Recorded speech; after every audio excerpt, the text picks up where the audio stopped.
పశ్చిమ గోదావరి జిల్లా పెనుమంట్రి మండలం మాటేరులో బాస్కెట్బాల్ ఛాంపియన్షిప్ పోటీల ఫైనల్ మ్యాచ్ ఉత్కంఠభరితంగా కొనసాగింది.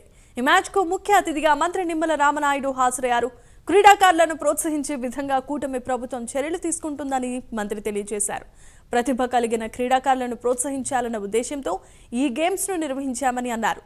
గత వైసీపీ ప్రభుత్వం ఆడుదాం ఆంధ్ర పేరుతో క్రీడలను అవినీతిమయం చేసిందని మంత్రి ఆరోపించారు.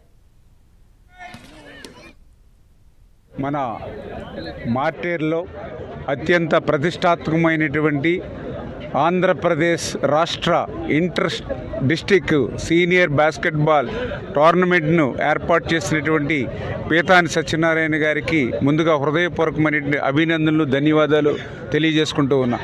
ఎందుకంటే మీ అందరికీ తెలుసు, ప్రతి వ్యక్తి కూడా ఆరోగ్యంగా ఉండాలి అంటే మంచి శారీరకమైనటువంటి దారిద్ర్యం, మంచి మానసికమైన ఉల్లాసం అవసరం.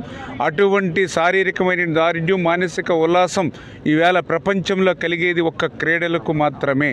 అదేవిధంగా క్రీడల్లో అనేకమైన సుగుణాలు అంటే ఒక మంచి స్పోర్టు స్పిరిట్ అనేది క్రీడల ద్వారా మనం తీసుకోవడం కానీ, ఒక్కసారి ఓడిపోతే మళ్ళీ ఎట్లా తిరిగి గెలవాలనేటువంటి ఆలోచన కానీ, ఇట్లా ఎన్నో మనం ఆ క్రీడల ద్వారా ఈవేళ మనం తెలుసుకునేటువంటి పరిస్థితి ఈరోజు ఉంది.